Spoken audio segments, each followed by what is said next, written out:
She said, I'll answer all the questions. I'll certainly try. Today, we're going to talk about comparing and contrasting cloud vendors. And there's a lot of question marks out there, as this woman refers to.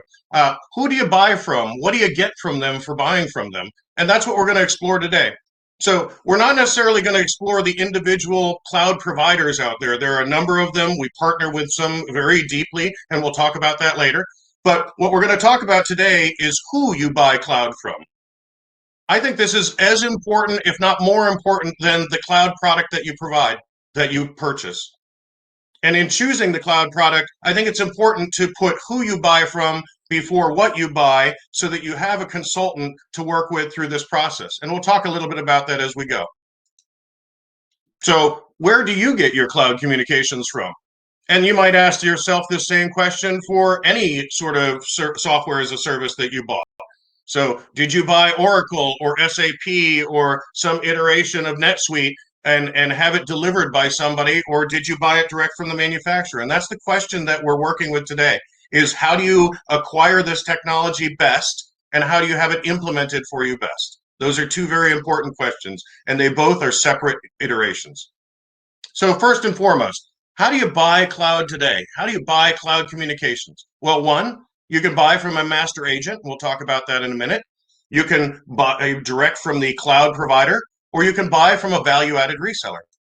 Let's talk about the master agent for a moment. Master agents have really risen in prominence in the last several years with the innovation of cloud, but they've been around for a long time. You buy internet provider or PRIs or services or implementation from a master agent. And what the master agents do is they go out and they get contacts and agreements with all of the various cloud providers. So they have hundreds of contracts with all of everybody from Mitel, who's sponsoring this, to very small cloud providers and everybody in between, because they want to have a lot of options to provide. And that is what being a master agent is you have a lot of options in your bag of tricks to provide to the customer. And that's a good thing. Customer wants a lot of options. So how does the master agent then deliver those services from the cloud providers and those contracts to the end user? Well, they bring on thousands of sub-agents. And the good news is your local partner that you've bought telephony from in the past may already be a sub-agent. So you can go and buy cloud services from these sub-agents. And they bring that sales process to you. And I say sales process because it's important.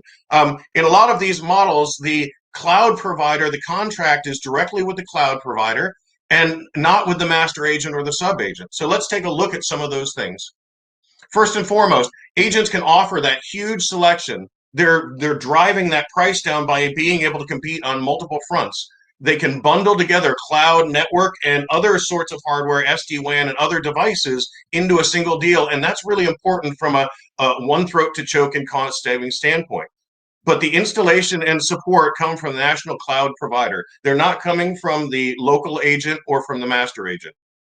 Some of the cons that come with this model are those sub-agents, although they're experts in a lot of things, they may not be experts in that particular communications product. They rep a lot of different products, and this is the agent model, is I have a lot of things to provide, but I'm no expert in any single one of them. I'm good at a lot of things, but I'm no expert in a specific thing. And I'm not saying that of all agents. A lot of agents are experts in their field and bring those solutions to you. We're going to talk about that specialized kind of agent. But some of this may be you bought the cheapest thing or the thing that they were making the most money on. It may be that they're bringing you a one-size-fits-all, but that doesn't fit you. And that's what we're looking at today, is what really fits the customer. How do you start with the end in mind, that delivery, that satisfaction of your customers, the end users of this product? How do you start with them in mind and how they're going to use these products and make the most for your business, and then go backwards into what technology and how it's provided and who provides it. So let's talk about a second type of delivery mechanism, and this is direct from the cloud provider. You, the customer, can go direct to the cloud provider and acquire cloud technologies, right? You can go to Oracle or SAP or Mitel or 8x8 or RingCentral or any of these providers and buy direct. What does that mean? Well, there's no middleman. These guys are the product experts, absolutely hands down, in their products, right? They have accountability to you to serve up the products that you bought. in a sane way. The sale, the contract, the install, the support, the end-to-end support and maintenance of this product is from the same person. So back to that one throat to choke mentality, this is a good model, right? With some providers, the size of their install and support organization really matters. But at the end of the day, you are designing the solution, you're providing the integration points, you're bringing the network or the SD-WAN or the various bits and pieces, the IVR and the specialty pieces to the party, and you're responsible for the IT integration there. So again, there's a lot of software as a service that doesn't provide service. It is, you're buying the software, it is in the cloud, it is cloud communications, but it is not specific to you, and you're responsible for bringing all those pieces together and making them work seamlessly 24/7 by 365 for your operation. And some people want that management responsibility, but some people don't. So Vertical has been instrumental in bringing back, I call it bringing the band back together, bringing back the value-added reseller model. And what is this? Well, the value add is the really important piece here. We've found a few specific cloud providers. We've spent almost a decade hand-picking and working very deep relationships with our cloud providers that we bring to the table. That means we are the experts in those products. Our technicians are deep in those products. We get tier 3 and tier 4 support from those manufacturers. We are tier 1 and tier 2. And that is true of our model. We bring the value add to the customer in the following ways. The customer contract is direct with us, and that's unique as opposed to the other two models. In the other two models, the contract is always with the cloud provider, the national cloud provider. So even in the agent model, you are no longer contracting with the agent. They are what I refer to as the dating service in that. They are bringing you together with the desired cloud provider, and then, but they have very little interest in your future relationship happiness, as I say. So the value add in having a VAR is they are responsible for your end user experience, your customer's experience. They provide ongoing project management, install, training, support. We call it give a damn, right? We bring to the table that middleware layer that is the consultative approach, not even just pre-sale, but post-sale, during discovery, implementation, project management, and delivery, and post-sale support, post-implementation support as a long-term experience. That's what the value-added reseller brings. They are your local partner, your nationwide local partner in this case, that brings these things to the table. And you can tell I have a penchant for this model. This is what we've been doing for 20 years. I've been with the company 20 plus years. What we bring to the table is that relationship with our customers. With a national cloud provider, you might be one of 10,000 or 20,000 or 100,000 customers.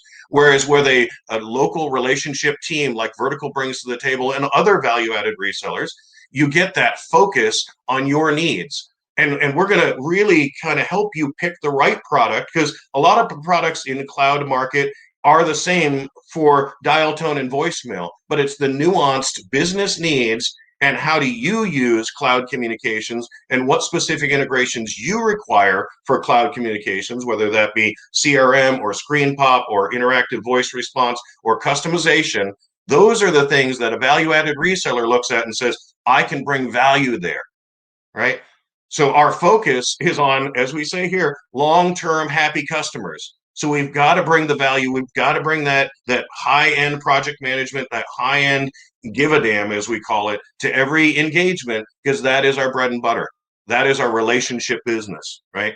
Now, a VAR may not provide all of the products you're looking for. We specialize, we curate that list that we're looking at, and we say, these are the best providers of what we're looking to provide, the types of services we're looking to provide. And that is highly reliable, highly communicative, highly relationship-based companies like the cloud providers that we represent. But a small VAR may not have the resources to support you long-term, short-term. They may not have dedicated project managers. They may not have those experts in-house. They may be new at this thing, and that's okay. Everybody was new at this game at one point, but it's important that you pick a provider, whether it be the agent model, the direct model, or the value-added reseller model, that has a good relationship with that national cloud provider. Because at the end of the day, that's what's going to matter, right? Can you work through any issues that come up with that cloud provider? Can you work through the network issues, the voice issues, the data issues, the integration issues? Those are the sticky wickets when it comes to implementation, not the actual voice and communication. So let's back up for a minute. Let's not be confused. A lot of folks are calling themselves VARs, but they're actually agents. And I'll say a lot of folks are calling themselves agents and they're actually bringing the value. So which is it? Well, how do you figure it out? We've built you a list here on screen, but also we've got some great add-on materials that we've sent in the packet ahead, the demonstration and the PDF materials that we've included post-call that would really help you make this decision or contact somebody who can help you make that decision, right? If your business, we have a lot of retail customers, Macy's and CVS and Toys R Us, God bless them. If your business is clothes or toys or pharmacy, go do that. If your business is IT, go do that. If your business is groceries, go do that. Let us help you, or let a value-added reseller help you with cloud communications. So what are you looking for in a value-added reseller? What is the value? Do they provide solution design on the front side? Do they provide project management, end-to-end project management, and ask them about certified PMPs? Do they have project management professionals? It's a special certification that we at Vertical hold very highly in our project managers, but it requires a lot of training and a lot of dedication and a lot of time in skin running projects just like this. Thousands and thousands of hours our project managers have. And that's important. Ask about the depth of project management in your implementation.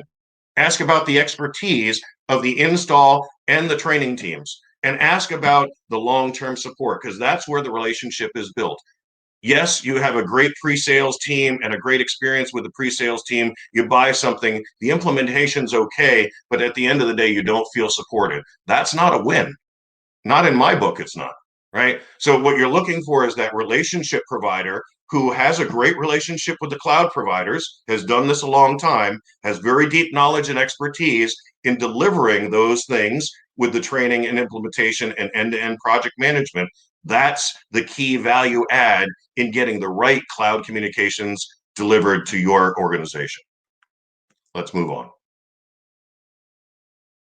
So this is the common fallacy we run into all the time. Hey, I signed up for a cloud app and I start using it. And that works with Netflix, right? You download the app, you sign up, you put in your credit card information, and away you go. That is not how UC works. It's not how UCAS works. It's certainly not how CCAS works. It's not how any of this high-end communications direct with your customers. How do I have a customer experience communications technology works? You didn't do this with Salesforce. You didn't do this with SAP. You didn't do this with Oracle. You didn't simply sign up and start using it. That's not how real business apps work. So consumer apps, absolutely. But that's the trap that we all fall into, is we can then go direct to the provider, buy the service, input our credit card number, get my telephone in the mail. I'm going to start using it. It's going to be amazing. And that is some people's experience. Don't get me wrong. That agent, master agent, direct to the manufacturer relationship, that works some of the time. But if you have a particular need, a particular integration, or you just need more handholding, this is your first go around at cloud, or it's your 10th go around at cloud, but you don't want to own it, there are partners like us that do that. Again, I stole this slide from Salesforce because they do a really good job at their delivery and their deployment, right? This is how business apps are deployed. You have executive sponsorship, you have testing, you have project management, you have delivery and rollout, you have phase checkpoints, you have migration, you have user training, you have experts on demand. I love that piece because that's what we bring to the table, right? Experts in all of those areas, in project management, in training, in implementation, and in post support. But this is not a walk in the park. Let me be clear, right? If you just want dial tone and voicemail, so be it. Then you can get that by going to any of those other models. But if you want real project management and you want real delivery and a long-lasting relationship, you're probably going to want to look at this value-added reseller model. So things to look for in a proper delivery, what I consider a proper delivery. Professional project management, as I've discussed, is important. A real network assessment, that is, before we deploy the project, we go ahead and assess the network and provide solutions if there are any issues that are going to get in our way. as opposed to let's go ahead and light up the voice and see what happens. And if there are any issues, then we'll run a network assessment. Do you see the difference in the approach? And the approach is what's important, not necessarily the technology in that case. The network assessment is the same, but if you do it on the front side, you avoid a lot of different issues than if you're just doing it on the backside as risk or issue mitigation. A detailed process, quality staff, and end-to-end training. So if it's training on UCaaS, that's important. It's training on CCaaS or contact center as a service. That's really important. Contact center training takes a special expertise, and we at Vertical have that expertise. That's what we specialize in, over and above the top of just training users to use phones, but training agents how to be more productive and drive more customer satisfaction in their customer experiences with your customers.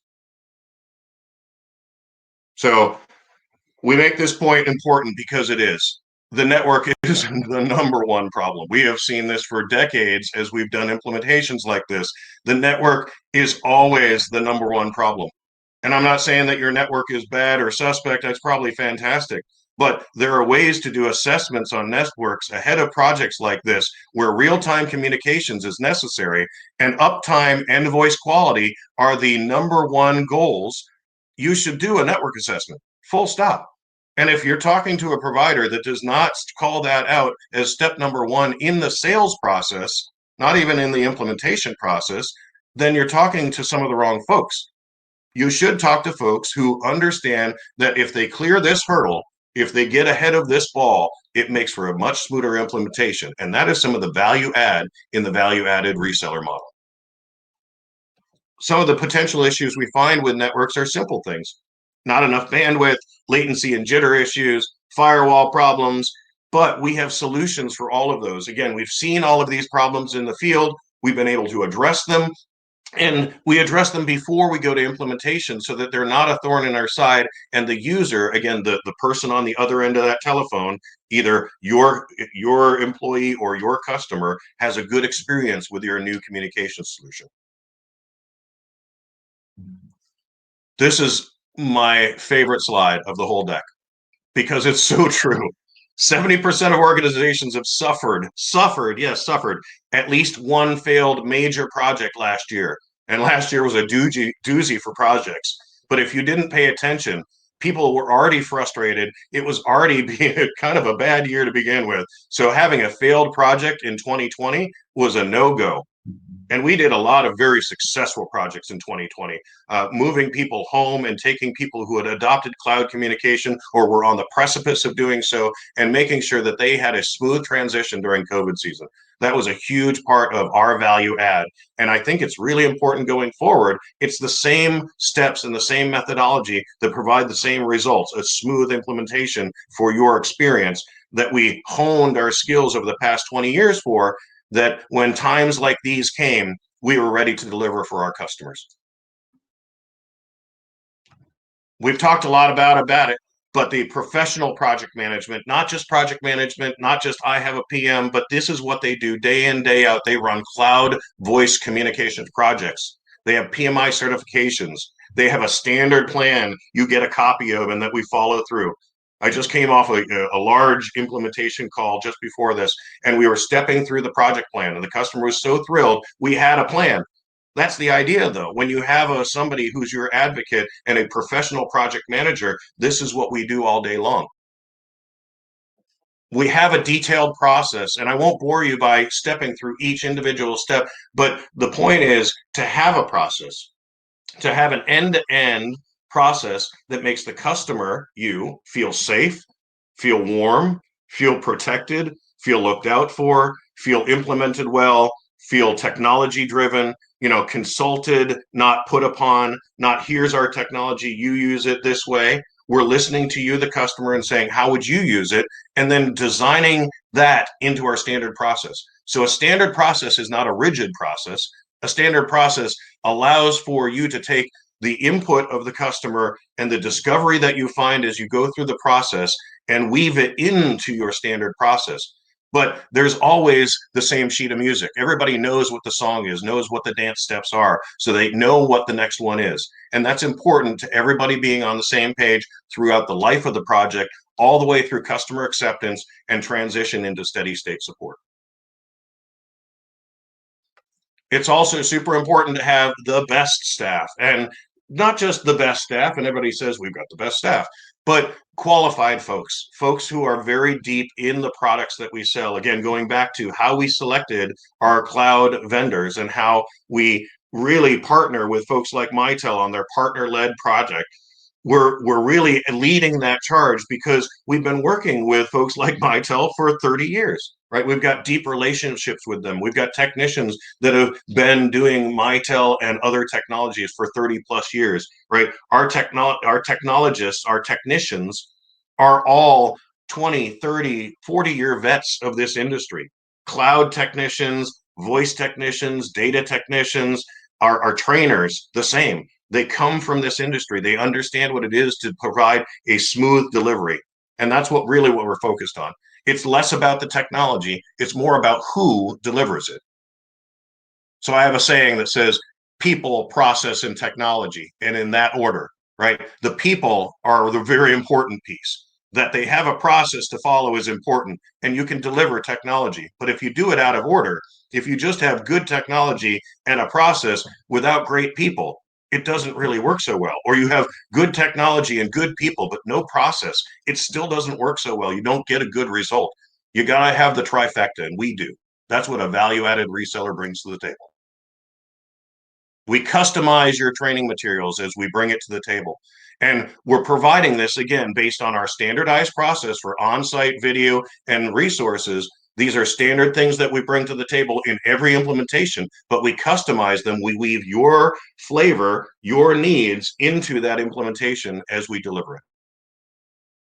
So again, things to look for in a value-added reseller or in any consultative partner to move into this market are, as we said, project management, network assessment, a detailed process, quality of the people. The people are important.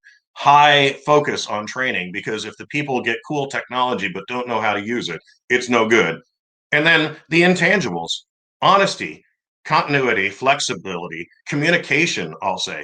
Having a communications partner who communicates, a project manager who communicates, a solutions engineer who communicates with you. That's part of the business that you're looking to do business with. And then you want to evaluate their long-term support, because hopefully you're going to be with us for years and years. We've had lots of our customers for 20, 30 plus years, and we want that the same for you. What we've seen is timely service and support saves money. It is a value to our customer. But poor service and support, it's no good for anybody. So we just don't do that. At the end of the day, what you're looking for to evaluate long-term support, how do you figure out how this company is going to be to deal with down the road? Well, we're looking at 5 things. How big are they? How experienced are they? What's their emergency offerings? What's their remote and on-site offerings? SLAs, or put their money where their mouth is, I like to call it, and timing commits. So how do you evaluate the support team size? How many people is one? How are tickets used, prioritized, escalated? What is the total experience of the team? What hours are they available to you? Are they fit? Do our support hours fit your organization? Again, we're 24/7, 365. We are a nationwide support organization. But as you're looking at any value-added reseller, you're looking for these things in their support team. And you may not need 24/7, 365, but it's nice to know that whatever you're being provided fits your organization. Number 2, if there is an emergency, what is available? What do I do? Who do I talk to? Right? These are important things to explore as you're looking at the sales cycle, the front side of any sort of communications project. Number 3, do they offer on-site support, or is this a remote only? And again, in this cloud world, a lot of providers are providing remote only support. A true value-added reseller has local and national resources that they can deploy on a moment's notice, whether it's an emergency or just you want local support, you want local delivery, you want hand-holding during the process. That's what they should be able to provide. Again, at your desire, the value-added partner that you seek should fit what you're looking for. If you're looking for local implementation and support, that's what you should be investigating on the front side of that delivery. Number 4, when you do have a service request, just a normal service request, how is that followed up on? Who looks at it? Is there a defined escalation process? And does that extend into executive management? My name, as well as our CEO's name and cell phone numbers, personal cell phone numbers, are on the escalation list. And that should be true of any true service organization. If you're having an issue getting service or getting the type of service that you need or the fast response that you need, you should not only be able to escalate to the service manager, but to the national service manager, to the VP of engineering, and straight on up to the CEO. And then when you do have issues, how are those commitments outlined? So what is the SLA? What is your delivery timeline? And again, a true value-added reseller brings this in many flavors. So as Vertical, we offer several different types of service contracts that offer different SLAs. If I have some manufacturing customers that are truly 24/7, 365, and they have an SLA agreement that fits them. I have others that are doctor's offices or dentist offices that are strictly 9 to 5 business operations that have an SLA that fits them and a contract that fits them. That's what doing business with a value-added reseller brings to the table, is the ability to be flexible because those contracts are directly with that value-added reseller, not with the national service provider or a master agent. So again, software as a service is often missing the service part. You can buy software, you can buy UCaaS and not get the service. You can get a direct relationship and you manage the integration. And if that's what you're looking for, then that is certainly an avenue to go down, and there may be some great options there. My penchant and my 20 years of experience in this industry says it really is the as a service that makes the difference in an implementation. The technology, the consultation, the management of the process, the management of the carriers, the on-site hand-holding, the training, the just somebody to answer questions and talk to you as you go through this process, it all has value. And you'll determine what value that has to you as a customer. But we've found customers that don't put value on the as a service part find that their implementation is a little rougher, a little bumpier, a little disjointed, doesn't quite smooth right. And at the end of the day, I'm not saying it's bad, but it wasn't the best it could be. You didn't get the most out of it. And your users, they adopted new phones or new communications platform, but they don't love it. They're not using it to the best of their ability. And that's really the difference, is that last 10 or 20% that a value added as a service reseller brings, that we can customize those things and really bring that last 20% where the customers, your users, your customer experience come away loving the new solution. Your network operations team is watching all the time. So we're always watching. Our security team is always looking for threats in the network, looking for mass call behaviors. And really, as cloud communications continues, as technology grows and gets better, you're already bought into that. When you're in the cloud world, you're not buying a new phone system or a new communications platform every 5 or 10 years or 15 years, depending on your penchant for writing those things off. You're really on the continuous transformation loop. So as technology evolves, as CPaaS becomes a thing, as more communications products become available, as work from home becomes a thing in this year and last, you're on that transformation already. I can't tell you how many customers came to us who were already on a cloud solution when COVID happened last year and said, we're so glad we were already there. That was so simple to move our people home. You know, being on that continuous transformation really makes a big difference. So I'll wrap it up here. 3 possible ways to buy cloud communications. We talked about master agents, we've talked about provider direct, and we talked about value-added resellers. The things to look for in all of those areas is finding the customer fit, finding your fit as to what you're looking for. Are you looking for professional project management? Are you looking for network assessment, a process, very detailed, oriented training, high quality staff, after support, honesty, continuity, flexibility, integrity, communications? If you're looking for those things, then you're looking for a value-added reseller. You can find those things in the direct communications partners and in the master agents. I'm not saying those are bad models, but there is more give a damn in the value-added reseller model. And we include things like a large support team, emergency support, on-site and remote. We have an escalation process that I belabored earlier. We do commit to the SLAs, and that's not just in uptime, but also in voice quality and for all of the components that we bring to the table. So not just the voice, but probably the network, the SD-WAN, the pipes, all of the above, one throat to choke. And that one throat to choke is really invested in who you are as a business and making that successful for you. So how do you get more information? Well, you can check out the Vertical Ultimate Guide to Cloud Communications that we included. This is a great resource that we put together, and it really is agnostically helping you decide how to get the best from your cloud communications project. It really steps you through what is the value in some of the value add that comes with a value added reseller. And it also allows you to get expert advice from us. So please contact your account rep or reach out to vmarketing@vertical.com or put some questions in the chat and we'll answer them right now. But I appreciate your time talking through this important topic with me. It really is important to get the right who when you're buying cloud communications. Thank you for your time. Let's go ahead and look and see if we've got some questions in the chat. Rebecca, would you give me a hand with that, please?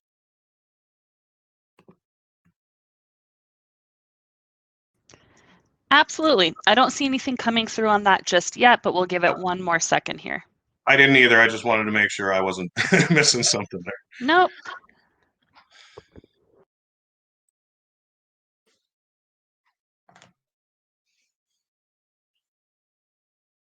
While we wait for any questions to come in, just a reminder, you'll be able to access this recording on vertical.com under the Vertical Presents tab. It will also be up on our YouTube channel, so feel free to view it there or access any of our other recordings there as well.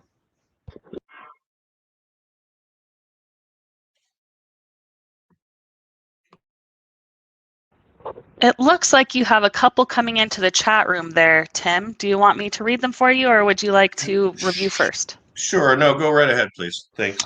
All right. We have one that starts with, your presentation makes a good case for buying services, such as cloud communications, from VARs like Vertical. The case you've made is focused on quality. However, value comprises of both quality and cost. Can you comment and compare costs of these various channels as well? Absolutely. What we've been able to do is vertical communications, again, we've been around 20, 30 years, is transition from that, I'll call it on-site deployment reseller model to the cloud communications model of deployment and integration. And what that means is we're able to deploy a lot of this remotely as well as on-site. And because of the way we've streamlined the business, that doesn't add a lot of cost to the implementation. So all of the value add that I keep talking about, people say, well, that's really expensive. Well, it's really not. On a per user basis, it's tens of dollars, not hundreds of dollars, to do the right implementation the right way. And I use those round numbers simply to say that the deployment depends on what you're looking for. We have a standard offering for a remote deployment and a standard price for an on-site deployment. And we can walk through individual pricing with individual customers. But it is not terribly expensive to do it the right way. In fact, the inverse, it's terribly expensive not to do it the right way from the front side because you don't get the value in the end. So I can't speak to specific numbers, but if you'd like to follow up with us offline, I personally would be happy to have that conversation with you. Fantastic. Thanks, Tim. We do have a couple more in here. The first one says, is there a better type of provider for a CRM integration? Sure. A lot of the national cloud providers have partnered and done integrations with, I'll say, hundreds of CRMs. So your specific CRM would be the consultative approach. This is part of working with a value-added reseller, is saying, hey, we have this CRM X, and we want to integrate it in the following way. Because when people talk about CRM integration, it may be, I just want the record to show up that the phone call happened, right? Or it might be, I want the transcription of the phone call and the call recording to end up in the CRM. Or it might be, I want the screen pop to happen when the call comes in and I just want to live in my CRM. Those are three very different levels of integration. And it takes a partner, a solutions engineer on the front side to kind of work through that with you. Where on the continuum are you for that deployment and implementation and integration? What do you want out of that? And then we work backwards into what's the right technology to integrate with that. Does that make sense? Yeah. That was very clear. Thank you. And then final one that we have so far here is, do you know what type of cloud provider is better for Dynamics 365? Sure. It's a very similar answer. I'm not trying to dodge, but I'd love to have a specific conversation around what you're trying to get out of Dynamics 365. I would say all of the national cloud providers, certainly all the ones that Vertical works with, support that. And we can work through the specifics of what type of features integrations you're trying to get out of Dynamics. But the support for Dynamics is not the issue. Again, going back to technology, most of the cloud providers offer voice, dial tone, voicemail, collaboration, integration with Dynamics and others. The question is, what do you want to get out of that integration? And getting into the nitty gritty of, does that cloud provider or any cloud provider on the spectrum provide that type of integration that you're looking for? So again, it comes down to understanding your specific needs as to that integration and then driving that back into the technology puzzle and saying, how does that fit? What is the right technology for the business result you want to get out of Microsoft Dynamics? Fantastic. Thank you. I think that's all that we have for questions today. If anybody else has a question that comes up, please feel free to email us at webinar@vertical.com, or you can reach out to us individually. I know that a lot of you have our contact information. And with that, thank you so much, Tim. This is a wonderful webinar and presentation. It was very informative, and I'll have the recording up and out to everybody by tomorrow morning. Thanks, Rebecca. Have a great day. And again, thanks for all your time today, folks. Bye, all.